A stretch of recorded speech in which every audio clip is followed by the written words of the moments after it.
Loved the way our guys battled. Thought we played hard right from the opening kick. Guys believed that we had a chance to be in that game. Played that way. Again, Ferris is loaded, unbelievably talented, and they made enough plays when they had to get those scores.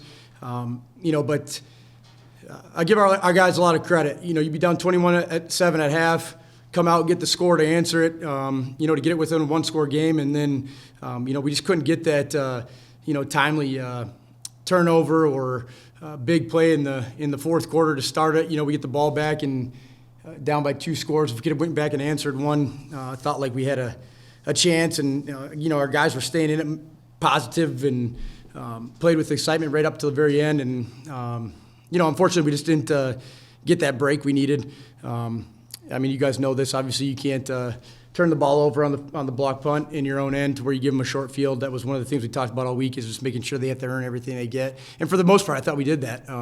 So very proud of the guys, but we're not here for moral victories. Nobody in the locker room is. We got some upset guys down there right now, which I appreciate. But again, just like everything else, we'll sleep on it tonight. When we wake up tomorrow, we're on to GV, and we'll try to go knock them off down at their place. Especially in the second half, seemed like you guys had trouble stopping them on third down.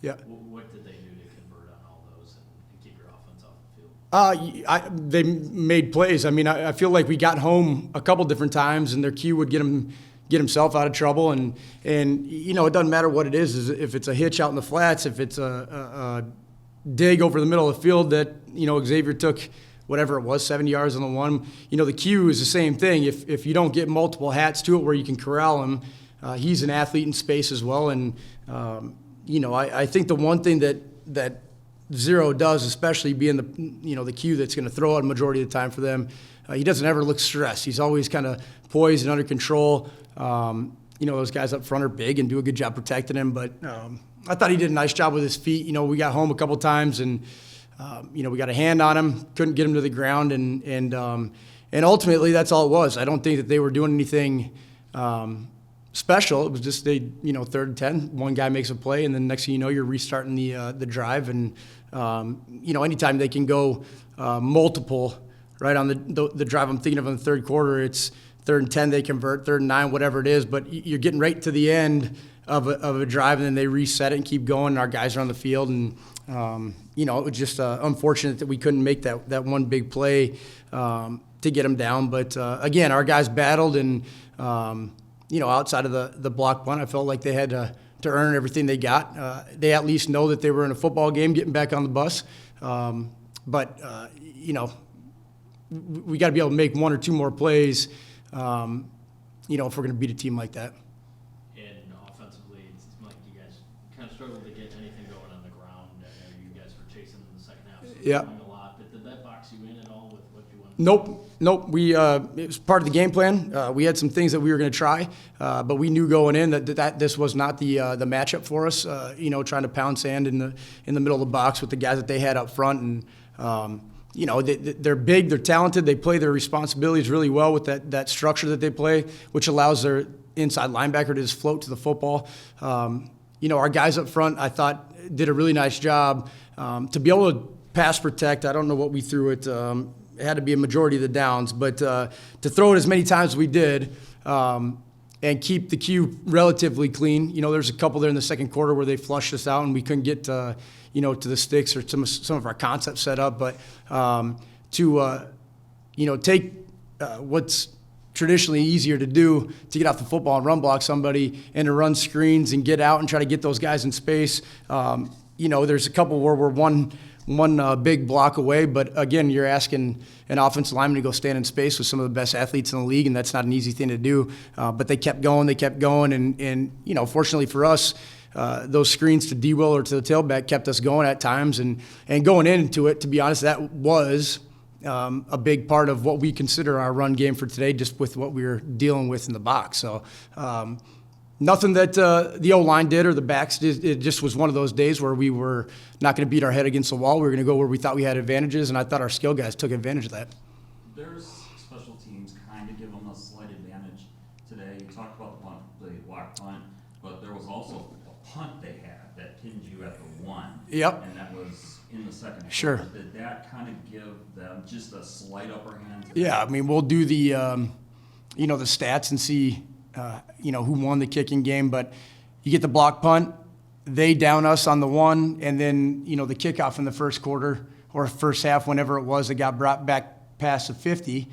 So they have another short field. I mean, there's 3 game-changing or at least field-flipping situations there where, special teams had a huge effect in it. I don't know that it was, anything outside of the block punt where it's a schematic deal, but, it's like everything else. You kick it deep to those guys, you're hoping your coverage is good because the guy that's catching the football on the other end is fast, quick, and if he gets in space, they can make plays. So you kind of have to pick your poison. I thought our special teams did a really nice job with, corralling most of it in the punt game and on the kickoffs after that first one. But, when you look back on it, obviously those 3 plays are going to be big. And I know there's no moral victories, but is there anything positive to look at this game going forward? Yeah, 100%. Again, we are not we play in way too good of a league to go down there and start patting ourselves on the back that we are just in the game with Ferris. We feel like, this program, where we want it to go, our vision for it, right, is to be competing with those teams week in and week out. I felt like our guys did that today, and that should, provided that we're all healthy and we can all get on the bus and go down to GV. I mean, if you can play with Ferris, you can play with anybody at that point. Having said that, because of what we did today doesn't mean we're going to go down to GV and be in the game down there. Our guys are going to have to flush this one out. Our coaching staff is going to have to put together a game plan. Our guys are going to have to buy into it, understand what we're trying to do. And then we're going to have to travel well and go down there and play our butts off again and hopefully execute at a little bit higher rate than we did today to be able to beat them at their place. But, you take the defending, 2-time defending national champs, and stand toe-to-toe with them. I hope that gives everybody some confidence. Doesn't mean a whole lot after today moving forward, but, if I'm in that locker room, I'm not leaving today saying that we are outmatched or we can't hang with the big dogs. I feel like we played a really good football game today. We just didn't make enough plays. Last thing for me, Dan. Game like this, Ferris, obviously, Yep. defending champs. In practice, I imagine your veteran leaders had to step up all week to Yep. believe that you could be in the game in the second half. How did you see that carry out? Yeah, it was good. I mean, I think I talked about it. I can't remember if it was with you on Tuesday, but, we were riding a huge high coming back from Northern on Saturday night. And, to get back at the time of night we did, there wasn't a whole lot of time to digest a rivalry game like that. I felt like our guys, from the time that we saw them on Monday for our film session and before we went out to practice, we didn't hear anything about it. Of course, there's people in the building or around town that, want to say congratulations or whatever, but our guys it was behind us. We really did feel like if we play a solid football game for 4 quarters in all 3 phases that we can play with this team. And throughout the entire week, we had leadership guys talking about it on the field, in meetings. When we showed up today, there was just that look that you kind of felt like we were in good shape.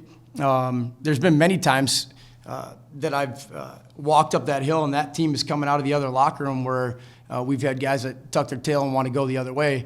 And our guys were as excited to play today as they were last weekend. I give them a ton of credit for that.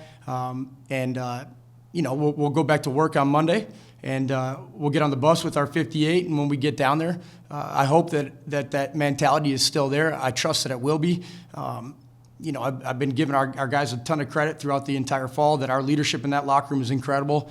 The guys that we have leading the way, there's no doubt in my mind that when we get down there, we're gonna start swinging as soon as we get there. And, hopefully we can make a couple more plays. But said it before, I'll say it again, we aren't going to back down. And a lot of that is the mentality that the guys have, not just what we're saying, but they truly buy into it. And we'll go back to work and see what we can do next weekend.